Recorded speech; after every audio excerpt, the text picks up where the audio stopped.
میں آج بہت خوش تھی کیونکہ میری سب سے بڑی بیٹی اشنا کا رشتہ آ رہا تھا۔ گو کہ یہ سب پہلی دفعہ نہیں ہو رہا تھا، اس سے پہلے بھی متعدد بار رشتے آئے اور میری بیٹی کو ٹھکرا کر چلے گئے۔ وجہ تھی میری بیٹی کا سانولا رنگ۔ اس رنگ نے اس کی ہر خوبی پر پردہ ڈال دیا تھا۔ دکھائی دیتا تھا تو سب کو بس عیب ہی دیکھتا تھا، اور وہ تھا سانولا رنگ۔ اب میری بچی کے عیوب میں مزید اضافہ ہوتا چلا جا رہا تھا۔ اب چہرے پر جریاں پڑنے لگی اور بالوں میں چاندی اتر آئی تھی۔ میری ایک بیٹی ہوتی تو بھی مجھے یہ غم اندر ہی اندر سے ختم نہ کر رہا ہوتا۔ اللہ نے تو مجھے 7 رحمتیں دی تھی جنہیں زمانے والوں نے قیمتی بنا دیا تھا۔ میری 7 بچیاں کالی تھی۔ میں تو اب کسی معجزے ہی کی منتظر تھی۔ ہوا کچھ یوں کہ رشتے والی عورت ہمارے گھر آئی، بڑی تسلی سے چائے وغیرہ پی، پیٹ پوجا کر کے اسے آخر خیال آ ہی گیا تھا کہ وہ تو لڑکی کو دیکھنے آئی ہے۔ وہ عورت بولی، بہن بلائے نا اپنی بیٹی کو۔ میں جلدی سے اٹھ کر کمرے میں چلی گئی۔ میں سجی سنوری سی اشنا کو اپنے ساتھ باہر لے آئی۔ اس عورت نے میری بچی کو دیکھا تو بولی، بہن میں نے بچی کا بولا تھا، آپ کی عمر کی لڑکی کا نہیں۔ دراصل میرا سمیر تو ابھی بہت چھوٹا ہے، اس کا اور آپ کی بیٹی کا کوئی جوڑ نہیں بنتا۔ اشنا ایک دم ہی غصے سے پھنکار کر بولی، یہ سب آپ کو ہمارے گھر میں مفت کی چیزیں ٹھوسنے سے پہلے سوچنا چاہیے تھا۔ لڑکے والوں نے تو اپنا یہ وتیرہ ہی بنا لیا ہے کہ لڑکی دیکھنے جاؤ، غریب ماں باپ پر بوجھ بنو اور ان کے منہ پر ان کی بیٹی کے عیوب گنوا کر باہر نکل جاؤ۔ کچھ شرم کچھ حیا نام کی چیز بھی ہے تم لوگوں میں۔ پھر اشنا نے اپنا رخ رشتے کرنے والی بوا کی طرف کیا۔ وہ بولی، آپ پچھلے 7 برس سے میرا رشتہ ڈھونڈ رہی ہیں، آپ کو اب تک معلوم ہی نہیں ہوا کہ ہماری حیثیت کیا ہے، میری عمر کتنی ہے، میری رنگت کیسی ہے، کچھ بھی نہیں معلوم ہوا آپ کو۔ میری مانے تو دونوں یہاں سے دفع ہو جائیں، نہیں تو میں وہ حشر کروں گی کہ دوبارہ رشتہ دیکھنے کے قابل نہیں رہیں گے آپ۔ اس عورت نے کانوں کو ہاتھ لگایا اور بولی، توبہ توبہ کتنی لمبی زبان ہے اس لڑکی کی، کوئی دید لحاظ نام کی چیز نہیں ہے۔ رشیدہ بوا تو گھر چل، پھر میں تم سے پوچھوں گی کہ کن بد تہذیبوں میں لے گئی تو مجھے۔ وہ دونوں عورتیں باہر نکل گئی تو اشنا زمین پر بیٹھ گئی اور پھوٹ پھوٹ کر رونے لگی۔ میں نے اپنی بچیوں کی بہت اچھی تربیت کی تھی، میری کسی بیٹی نے آج تک کسی کے سامنے اف تک نہیں کیا تھا، بدتمیزی کرنا تو دور کی بات ہے۔ اگر میری کوئی بچی کبھی جذبات میں آ بھی جاتی تو میں ان کو ٹوک دیتی تھی، لیکن آج میں نے اسے نہیں ٹوکا، آخر وہ بھی انسان ہے۔ 7 سالوں سے وہ انکار کی اذیت سہ رہی تھی۔ میں نے اشنا کے سر پر ہاتھ پھیرا اور بولی، غم نہ کرو میری بچی، اللہ سب بہتر کرے گا۔ اب یہ جو سموسے اور پکوڑے وغیرہ بچے ہیں سب بہنیں مل بانٹ کر کھا لو۔ نیلی، صبا، سمینہ آ جاؤ سب باہر۔ ہمارے گھر جب بھی کوئی رشتے سے انکار کر کے جاتا تو سوگ کی سی کیفیت ہوتی تھی۔ میں اپنی بچیوں کے گلے لگ لگ کر روتی اور ان سے کہتی کہ دعا کرو اللہ تم لوگوں کے نصیب کھول دے، لیکن میں آج بالکل بھی نہ روئی تھی، شاید اس لیے میری بچیاں بھی آج اتنی غمزدہ نہیں تھی۔ اشنا مسکرا کر بولی، میں تو 2 سموسے کھاؤں گی کیونکہ میں نے سب سے زیادہ محنت کی تھی۔ وہ لڑکیاں آپس میں مشغول ہو چکی تھی۔ تب مجھے احساس ہوا کہ اگر لوگوں نے میری بیٹیوں کے ساتھ برا کیا ہے تو میں نے بھی ان کے ساتھ کم برا نہیں کیا، میں نے ان کو مزید پریشان ہی کیا تھا۔ آج جب میں نے یہ معاملہ اللہ کے حوالے کر دیا تو خود بھی پرسکون ہو گئی اور بچیاں بھی خوش ہو گئی تھی۔ تبھی ہمارے گھر کے دروازے پر دستک ہوئی تو میں جلدی سے اٹھی اور جا کر دروازہ کھول دیا۔ سامنے کا منظر جہاں حیران کن تھا وہیں بہت دلچسپ بھی تھا۔ ہمارے غریب خانے کے سامنے 2 بڑی بڑی گاڑیاں آ کر رکی ہوئی تھی جن میں سے شہزادوں جیسے لڑکے نکلے تھے۔ وہ ادھر ادھر بڑے غور سے دیکھ رہے تھے، ایسا ہی لگتا تھا جیسے وہ غلطی سے اس چھوٹی سی گلی میں آ گئے ہوں۔ کار میں سے ایک عورت بھی نکلی تھی، وہ میری طرف بڑھی اور بولی، آمنہ آپ ہی کا نام ہے کیا؟ میں نے جلدی سے سر اس بات میں ہلا دیا اور بولی، جی جی میں ہی آمنہ ہوں۔ اس عورت کے چہرے پر مسکراہٹ پھیل گئی۔ وہ بولی، شکر ہے آپ کا گھر مل گیا، ہم لوگ پچھلے 1 گھنٹے سے ادھر ادھر خوار ہو رہے ہیں، آپ ہمیں اندر آنے کا نہیں کہیں گی کیا؟ میں ایک دم بکھلا گئی تھی۔ میں بولی، جی کیوں نہیں، آئے آئے میں نے پیچھے مڑ کر اپنی بیٹیوں کو اشارہ کیا تو وہ سب کی سب سموسے پکوڑے چھوڑ کر ایک لائن میں لگ گئی تھی۔ فرحت نامی عورت، اس کا شوہر اور 7 بیٹے ہمارے گھر آ چکے تھے۔ فرحت بولی بہن میں صاف اور سیدھی بات کرنے کی عادی ہوں، اس لیے آپ لوگوں کا زیادہ وقت نہیں لوں گی۔ دراصل ہم دونوں خاندان ایک دوسرے سے ناواقف ہیں، مگر چونکہ اللہ نے مجھے 7 بیٹوں سے نوازا ہے تو میری یہی کوشش تھی کہ میں ایک ایسے گھر میں شادی کروں جہاں 7 بیٹیاں ہوں۔ میں نے جگہ جگہ کہہ رکھا تھا۔ آج ہی ایک رشتے والی عورت نے مجھے آپ کے گھر کے بارے میں بتایا۔ آپ کی بیٹیاں میرے سامنے کھڑی ہیں، آپ کے گھر سے آپ کی مالی حالات صاف واضح ہیں۔ میں تو یہی چاہوں گی کہ مجھے آپ کی بیٹیاں بہت پسند آئی ہیں۔ پھر اس عورت نے اپنے بیٹوں کی طرف اشارہ کیا تو انہوں نے مسکرا کر ماں کا حکم ماننے کی حامی بھر لی۔ فرحت بولی جہیز ہمیں چاہیے ہی نہیں، کیونکہ اللہ کا دیا بہت کچھ ہے ہمارے پاس، آپ بس مجھے اپنی 7 بیٹیوں کا رشتہ دے دیں۔ میں ہکا بکا رہ گئی تھی، ایسا ہی لگ رہا تھا جیسے میں کوئی خواب دیکھ رہی ہوں۔ میری آنکھوں میں آنسو آ گئے تھے۔ میں بولی بہن مگر کیسے؟ آپ کا اور ہمارا کیا جوڑ؟ یہ تو محمل میں ٹانٹ کا پیوند لگانے والی بات ہو جائے گی۔ وہ عورت ایک دم ہی ناراض ہو گئی۔ وہ بولی آمنہ مجھے آپ کی یہ بات بالکل بھی اچھی نہیں لگی۔ آپ اپنی بیٹیوں کے بارے میں ایسے الفاظ استعمال مت کریں۔ آپ بس یہ لڑکیاں مجھے دے دیں تاکہ میں ان کی ماں بن جاؤں۔ مجھے شروع سے ہی بیٹیوں کا بہت شوق تھا، بس ایک بیٹی کی چاہ میں بیٹوں کی لائن لگاتی گئی۔ میں مسکرا کر بولی بہن ہمیں کچھ سوچنے کا وقت دے دو۔ وہ عورت مسکرا کر بولی ضرور،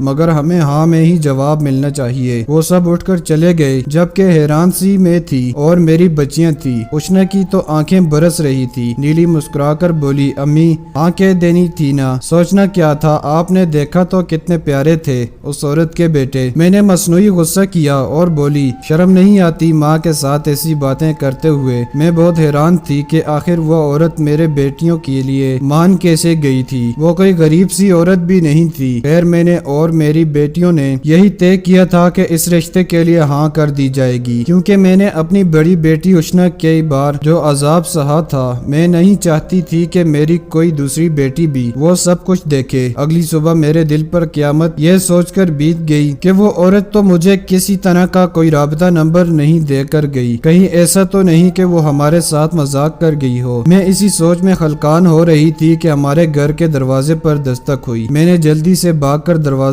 کھولا تو سامنے فرحت کھڑی تھی۔ وہ بولی بہن میں جواب لینے آئی ہوں۔ میں نے مسکرا کر کہا کہ آج سے میری 7 لڑکیاں آپ کی ہوئی۔ فرحت بے انتہا خوش ہو گئی۔ وہ بولی ہم سب کو بھی یہ رشتہ دل و جان سے قبول ہے، مگر ہماری ایک چھوٹی سی شرط ہے۔ شرط کا نام سن کر میں اندر سے دہل گئی تھی، نہ جانے وہ عورت کیا شرط رکھ دیتی اور ہم سب کے خواب چکنا چور ہو کر رہ جاتے۔ میں بولی جی بتائیے کون سی شرط ہے؟ فرحت بولی آپ جب بھی اپنی بیٹیوں سے ملنے آئیں گی ہمیشہ فون کر کے ہمیں اطلاع دے کر ہی آئیں گی۔ میں ہنس دی اور بولی بس اتنی سی بات، آپ نے تو مجھے پریشان کر دیا تھا۔ میں نے سوچا نہ جانے آپ کیا شرط رکھنے والی ہیں۔ آپ اس بات کی فکر ہی نہ کریں، اللہ کا شکر ہے کہ ہم اتنے معزز تو ہیں کہ کسی کے گھر بنا اجازت کے نہیں جاتے۔ وہ عورت مسکرا دی اور خوشی خوشی شادی کی ڈیٹ دے کر اپنے گھر چلی گئی۔ اس نے اگلے جمعے کی تاریخ دی تھی۔ ہم سے یہ خوشی سنبھالے نہ سنبھلتی تھی۔ میں اس بات پر تو اداس تھی کہ چند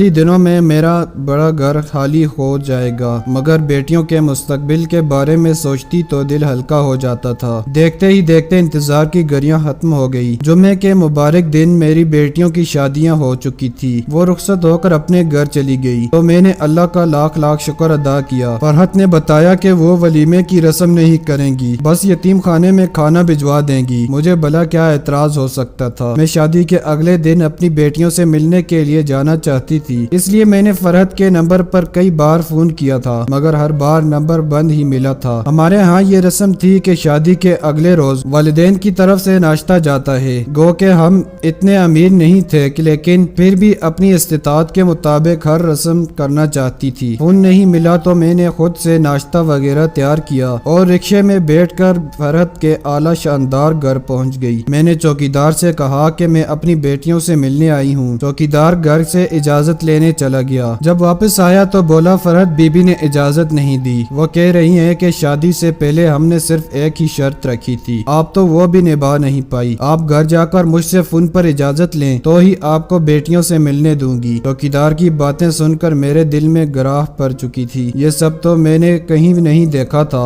دل میں یہ خیال آیا کہ فرحت نے میرے ساتھ یہ سلوک صرف اس لیے کیا کیونکہ ہم لوگ بے مایا ہیں۔ خیر میں نے اپنے آنسو صاف کیے اور ان کے گھر سے دور جا کر میں نے دوبارہ سے فرحت کو کال کی۔ اس بار اس سے رابطہ ہو گیا۔ میں بولی میں رسم کے تحت بیٹیوں کے لیے ناشتہ لے کر آنا چاہتی ہوں۔ فرحت شرمندہ سی ہو گئی، وہ بولی اس سب کی کیا ضرورت تھی بلا، لیکن آپ کی خوشی اس میں ہے تو ضرور آ جائیں۔ میں دوبارہ سے ان کے گھر چلی گئی۔ فرحت کا گھر دیکھ کر تو میری آنکھیں چندیا کر رہ گئی تھی، مگر سب سے زیادہ خوشی مجھے اپنی بیٹیوں کو دیکھ کر ہوئی۔ ایسا لگتا تھا جیسے وہ سب محل نما گھر کی مالکنیں ہوں۔ وہ سب سونے کے زیورات سے لدی چندی تھی، مہنگے لباس پہنے وہ مسکرا کر باتیں کرتی تھی۔ میری آنکھوں کو سکون مل گیا تھا یہ منظر دیکھ کر۔ میں نے ان سے کہہ دیا تھا کہ وہ اب اسی گھر میں دل لگائیں، روز منہ اٹھا کر ماں کے گھر نہ آ جایا کریں۔ اشنا نے میرا ہاتھ تھام کر مجھے تسلی دی، وہ بولی آپ بالکل بھی فکر نہ کریں، میں آپ کی بیٹیوں کا بہت خیال رکھوں گی۔ میں خوشی خوشی گھر واپس جانے لگی تو سب سے چھوٹی بیٹی نیلی میرے گلے سے لگ کر رونے لگی۔ وہ بولی امی مجھے آپ کی بہت یاد آتی ہے، مجھے آپ کے ساتھ جانا ہے۔ میں ہنس کر بولی ہاں ضرور نیلی، تم اپنے شوہر کے ساتھ آ جانا۔ میں اسے خود سے جدا کرنے لگی تو میری نظر نیلی کے جلے ہاتھ پر پڑی، میری روح لرز کر رہ گئی۔ میں بولی نیلی یہ کیا ہے؟ اشنا جلدی سے آگے بڑھ کر بولی امی آپ بالکل بے فکر رہیں، یہاں پر میں موجود ہوں، لیکن یہ سب کیسے برداشت کر سکتی تھی؟ میں بولی نیلی مجھے بتاؤ کیا ہوا ہے؟ نیلی ہنس کر بولی امی آپ فکر کیوں کرتی ہیں؟ میں امجد کے لیے کھانا گرم کرنے لگی تھی تو جدید چولہا استعمال ہی نہیں کرنا آتا تھا، اس لیے جل گیا۔ تبھی کمرے سے نیلی کا شوہر باہر آ گیا۔ میں بولی امجد بیٹا، نیلی میری سب سے چھوٹی اور بہت ہی لاڈلی بیٹی ہے، اس کا بہت خیال رکھنا۔ وہ بولا آنٹی آپ بے فکر رہیں۔ میں اپنے گھر لوٹ آئی مگر دل ادھر ہی کہیں الجھ کر رہ گیا تھا۔ میں نے بڑی غربت میں اپنی بیٹیاں پالی تھی، میں نہیں چاہتی تھی کہ ان کے ساتھ کسی قسم کی بھی کوئی زیادتی ہو۔ آس پڑوس والے سبھی عورتیں مجھے مبارکباد دینے آتی مگر مجھے خوشی نہ ہوتی۔ میں اس بات سے بھی پریشان تھی کہ میری بیٹیاں اتنے بڑے گھر میں بیاہی گئی ہیں مگر کسی ایک کے پاس بھی ذاتی موبائل نہیں تھا۔ شادی کے 2 ہفتے بعد میں نے فرحت کو فون کر کے دعوت دی۔ میں چاہتی تھی کہ ایک بار میرے ساتوں داماد میرے گھر آ جائیں مگر فرحت نے یہ کہہ کر ٹال دیا کہ وہ سب تو ہنی مون پر گئے ہوئے ہیں۔ مجھے یہ بات بڑی عجیب لگی، دل بھی بہت دکھا تھا کہ ہنی مون پر جانے سے پہلے میری بیٹیوں نے مجھ سے بات کرنا بھی گوارا نہیں کیا۔ چلو باقیوں کی تو خیر ہے مگر نیلی مجھ سے بات کیے بنا کیسے جا سکتی تھی؟ پھر دل میں خیال آیا کہ شاید وہ لڑکیاں اپنے سسرال میں رہ کر غریب ماں کے ساتھ بات کرنے سے جھجکتی ہوں۔ خیر میں وقتاً فوقتاً فون کر کے فرحت سے بات کرتی رہتی تھی مگر وہ ہر بار یہی کہتی کہ بہن فکر نہ کرو، تمہاری بیٹیاں اپنے شوہروں کے ساتھ بہت خوش ہیں، وہ ابھی تک واپس نہیں آئی ہیں۔ یوں ہی کرتے کراتے 2 ماہ کا عرصہ بیت گیا۔ تب میرے دل و دماغ میں گھنٹیاں بجنے لگ گئی تھی۔ میں نے سوچا کہ بس اب بہت ہو گیا، میں ہر صورت میں اپنی بیٹیوں سے مل کر ہی رہوں گی، اس لیے میں بنا بتائے ہی فرحت کے گھر چلی گئی۔ چوکیدار نے مجھے دیکھا تو بولا میں گھر سے اجازت لے کر آپ کو بتاتا ہوں۔ میں ایک دم ہی چوکیدار کے قدموں میں گر پڑی اور روتے ہوئے بولی تجھے واسطہ ہے اللہ کا، مجھے آج مت روکنا، اگر آج میں اپنی بچیوں سے نہ ملی تو میں مر جاؤں گی۔ وہ چوکیدار بہت پریشان ہو گیا۔ وہ بولا بہن اگر آپ کو گھر کے اندر بھیج دیا تو میری نوکری چلی جائے گی، مگر اللہ کا واسطہ دے دیا ہے، اب میں اللہ کے نام پر اپنی نوکری قربان کرتا ہوں، جاؤ جا کر مل لو اپنی بیٹیوں سے۔ میں جلدی سے گھر کی جانب بھاگی۔ میں اندر داخل ہوئی تو سامنے کا منظر دیکھ کر میری روح تک لرز گئی تھی۔ میری بیٹیاں نوکرانیوں کی طرح کام کر رہی تھی، انہوں نے پرانے سے لباس پہنے ہوئے تھے، ایک کے ہاتھ میں جھاڑو تھا تو دوسری کچن میں مشغول تھی۔ فقط میری نیلی اپنے شوہر کے ساتھ صوفے پر بیٹھی تھی مگر وہ بھی بہت گھبرائی ہوئی تھی، بار بار اپنی ساس کی جانب دیکھ رہی تھی۔ میں ایک دم سے گرج کر بولی یہ سب کیا ہو رہا ہے یہاں پر؟ سب ہی میری طرف متوجہ ہو چکے تھے۔ نیلی بھاگ کر آئی اور مجھ سے لپٹ کر رونے لگی۔ میری باقی بچیاں بھی میرے ساتھ آ کر لگ چکی تھی۔ میں بے انتہا غصے میں للکار کر بولی فرحت تمہیں شرم نہیں آئی؟ تم نے مجھ سے میری بیٹیاں دور کر دی اور اپنے گھر لا کر انہیں ملازمائیں بنا دیا، کس چیز کی کمی تھی تمہارے پاس؟ کیا ہوتا